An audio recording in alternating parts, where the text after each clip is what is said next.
بسم اللہ من الشیطان الرجیم، بسم اللہ الرحمن الرحیم۔ تسلسل ہے یہ دوسری قسط۔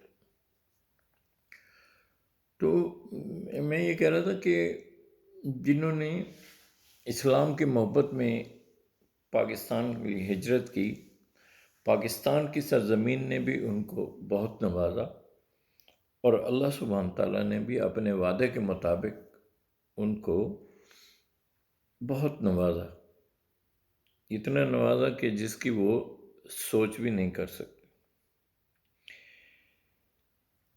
اب یہاں آ کے دو دریا جو ہیں وہ پاکستان میں مل گئے، ایک جو پاکستان میں رہتے تھے، ایک جو اسلام کی محبت میں اپنا سب کچھ چھوڑ کے پاکستان آئے۔ یہاں ذمہ داری بنتی تھی اس وقت کے حکومت کی، اس وقت کے عالم دین کی، اس وقت کے سیاستدانوں کی، اور اس وقت کے عوام کی۔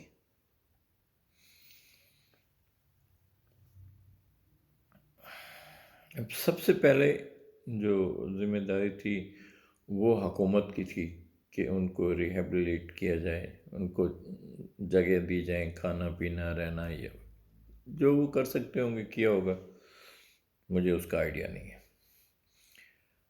پھر جو ذمہ داری بنتی تھی وہ بنتی تھی سیاست دانوں کی، کہ وہ اس دو جو گروپ ہوئے اکٹھے، ایک ادھر سے آیا، ایک ایسٹ ایک ویسٹ، دونوں کو ان کی تربیت کی جاتی، ان کو جتھوں سے گروپوں سے نکال کے ایک قوم بنایا جاتا کہ آپ سب پاکستانی ہیں، کوئی مہاجر نہیں ہے۔ یہاں مہاجر کی تعریف میں بتا دوں، جو میں سمجھتا ہوں کہ مہاجر جو ہے وہ اس وقت تک مہاجر ہے جب تک اس دھرتی سے اس کا وقتی تعلق ہے، لیکن جب وہ وہاں کا مکین ہو جاتا ہے اور اس سرزمین کو اپنا لیتا ہے اور سرزمین اس کو اپنا لیتی ہے، تو پھر وہ مہاجر کا کانسیپٹ ختم ہو جاتا ہے، پھر وہ پاکستانی ہے۔ پھر وہ امریکہ میں جاتا ہے تو وہاں بھی امریکن ہے،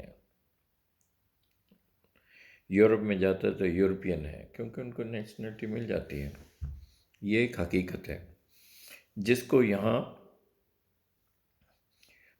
کہ سیاستدانوں نے اور عوام نے آپس میں اس چیز کو ختم کرنے کی بجائے اس کو بڑھا دیا کہ وہ مہاجر ہے۔ وہ کون ہے؟ وہ مہاجر ہے۔ ہم کون ہیں؟ ہم مہاجر ہیں۔ مہاجر کا کیا مطلب ہے؟ ختم ہو گئی کہانی۔ آپ نے ہجرت کر لی، پاکستان آ گئے، پاکستان کی جو سرزمین ہے اس نے آپ کو اپنا لیا، آپ کو پاسپورٹ دے دیا، آپ کو شناختی کارڈ دے دیا، آپ کو ایکسیپٹ کر لیا، کہانی ختم، کوئی مہاجر نہیں، اب صرف پاکستانی۔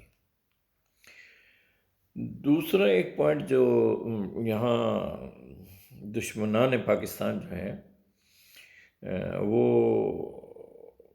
ایک معاشرتی جو برائی ہے یا معاشرتی مسائل ہیں، ان میں ایک مسئلہ انہوں نے مہاجر کا کیا، دوسرا مسئلہ انہوں نے کر دیا اردو سپیکنگ۔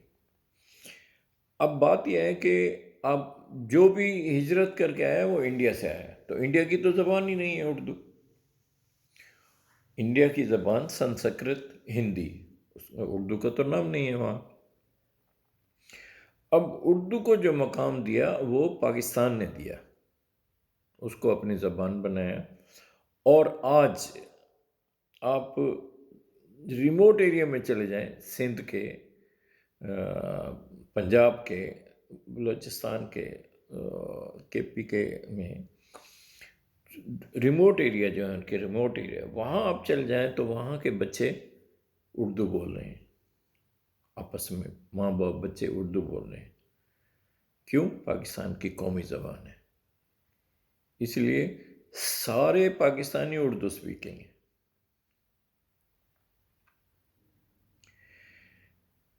کیونکہ جتنے لوگ جنہوں نے ہجرت کی وہ کوئی حیدرآباد دکن سے تھا، تو کوئی بھوپال سے تھا، تو کوئی آگے آپ سمجھ لیں لکھنؤ کا ادھر ادھر کے سے، اور وہاں ہر علاقے کی ان کی اپنی زبان ہے۔ حیدرآبادی اپنی زبان ہے، بھوپال کی اپنی زبان ہے، لکھنؤ کی اپنی زبان ہے، لیکن اس کا نام کیا ہے؟ سنسکرت اور ہندی۔ لہٰذا یہ ٹاپک بھی ہمیں قوم کی حیثیت سے، میں قوم کی بات کر رہا ہوں، قوم کے ہم جو عوام ہیں، ہم آپس میں ایک دوسرے کے ساتھی ہیں، ایک دوسرے کے ہمدرد ہیں، ایک دوسرے کے چاہنے والے ہیں، ہم عوام، حکومت کی بات نہیں کر رہا، عوام جو ہیں، ہمیں یہ چاہیے کہ یہ دونوں پوائنٹ ختم کر دیں، مہاجر کے لفظ کو بھی اور اردو سپیکنگ کے لفظ کو بھی۔ ہم سب پاکستانی جب اردو بول رہے ہیں تو سب اردو سپیکنگ ہو گئے نا۔ اردو سپیکنگ کا مطلب کیا ہے؟ ایک لفظ اردو کا ہے آپ کے پاس، ایک لفظ انگلش کا ہے، تو اردو اس کا ترجمہ ہے اردو بولنے والے، تو اردو تو سارا پاکستان بول رہا ہے، بچہ بچہ اردو بول رہا ہے، کیوں کہ اس کی قومی زبان ہے، اور اردو زبان کو دنیا کے کسی ملک نے اتنی پذیرائی نہیں دی، اتنی اپنائیت نہیں دی جتنا پاکستان نے دی۔ یہ پوائنٹ ختم ہو گئی۔ اب آتے ہیں کہ جن کی ذمہ داری تھی جتھوں کو یا مختلف گروپوں کو ایک قوم بنانا، انہوں نے اپنی ذمہ داری پوری نہیں کی۔ وہ میں بار بار آپ کو بتا چکا ہوں کہ وہ کون ہے۔ اب یہ ذمہ داری کس کی ہے؟ 70 سال 74 سال گزرنے کے بعد یہ ذمہ داری خود عوام کی ہے۔ عوام کو ان مسائل کا حل خود ڈھونڈنا اور سمجھنا اور عمل کرنا چاہیے۔ ہم تھے کیا تھے؟ جو کچھ بھی تھے، لیکن اب کیا ہیں؟ ہم پاکستانی ہیں۔ ہمارا وطن پاکستان، ہماری آن پاکستان، ہماری شان پاکستان، ہماری جان پاکستان، ہم جو کچھ بھی پاکستان کی سرزمین، جب یہ اپنے اندر آپ کو جگہ دفن ہونے کے لیے بھی دے رہی ہے، کھانے کے لیے دے رہی ہے، پینے کے لیے دے رہی ہے، چلنے کے لیے دے رہی ہے، سونے کے لیے دے رہی ہے، تو پھر اور کیا رہ جاتا ہے آپ کے پاس؟ پھر کیوں آپ نہ اپنائیں اس زمین کو، اپنی کیوں نہ کہیں؟ تو یہ ہماری پاکستان ہماری جان ہے، ہماری شان ہے، ہماری عزت ہے، ہمارا سب کچھ ہے پاکستان۔ اب جو عالم دین لوگ ہیں، دین کے عالم جنہوں نے دین کو اپنا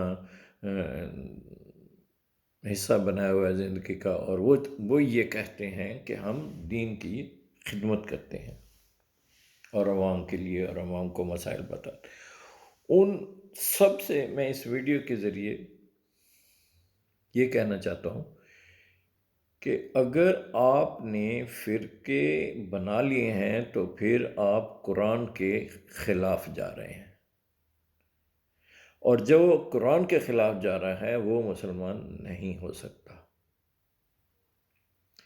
قرآن آپ کو کہہ رہا ہے کہ لا تفرقو، فرقے مت بناؤ، اپنے آپ کو فرقے مت بناؤ، اور اللہ کی مضبوطی سے، اللہ کی رسی کو مضبوطی سے تھامے رہو۔ اور اللہ تعالیٰ کیا کہہ رہے ہیں کہ اللہ کی رسی کو تھامے رہو مضبوطی سے، ٹھیک۔ اور اللہ تعالیٰ کیا نام دیا اللہ تعالیٰ نے قرآن میں؟ جنہوں نے ایمان لایا اللہ کے دین پر، جس کو اللہ نے پسند کیا، یا ایہا المسلمون۔ سورہ بقرہ اٹھائیں، اس کو پڑھیں، تو اس کا ترجمہ پڑھیں، اس کو سمجھیں۔ تو عالم دین سے میری اس ویڈیو کے ذریعے یہ ریکویسٹ ہے کہ پلیز فرقہ بازی کو ختم کریں، اور ان جتنی عوام ہیں ان کو آپ ایک قوم بنانے کی کوشش کریں، ایک امت۔ محمد صلی اللہ علیہ وسلم تو پورا مسلمان ہے نا، دنیا کے کسی خطے میں بھی رہتے ہیں، لیکن پاکستان کے جو لوگ ہیں ان کو آپ مسلمان بنانے کی کوشش کریں. نماز، قرآن، روزہ، زکوٰۃ، حج، جو حضور صلی اللہ علیہ وسلم نے جس طریقے پہ کیا اس پہ لوگوں کو روشنی دکھائیں. یہ ہے عالم دین کی ذمہ داری.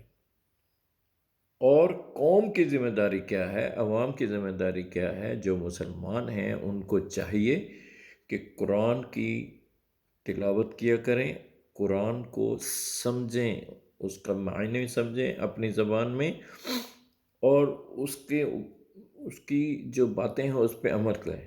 مثال کے طور پہ اللہ سبحانہ تعالیٰ کہتے ہیں کہ کل عزت جمیع للہ، کہ جتنی بھی عزتیں ہیں وہ سب مل کے جمع ہو کے وہ ساری اللہ کے لیے ہیں. ٹھیک ہے. پھر اللہ تعالیٰ کہتے ہیں کہ اس دنیا پر حاکمیت کس کی ہے؟ اللہ تعالیٰ کی.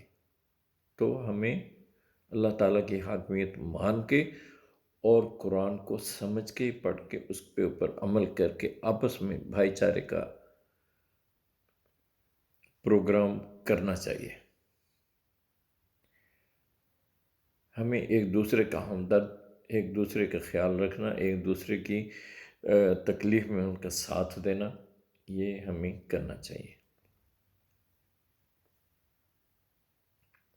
اگلی کسی ویڈیو میں بتانے کی کوشش کروں گا کہ عوام کو اپنے حقوق کیسے حاصل کرنے ہیں، اور یہ ضروری ہے، اور اس کے ساتھ اپنے فرائض کیسے ادا کرنے ہیں یہ بھی ضروری ہے. ہمارے ہاں ایک تصور ہے، وہ ہے حقوق کا، یہ ہمارا حق ہے. لیکن فرض کا تصور کسی کے پاس، بہت کم لوگوں کے پاس ہے کہ یہ ہمارا فرض ہے. اب نیکسٹ قسط جو ہے وہ قسط نمبر 3، وہ انشاءاللہ تعالی جلدی ریکارڈ کروں گا. السلام علیکم ورحمۃ اللہ.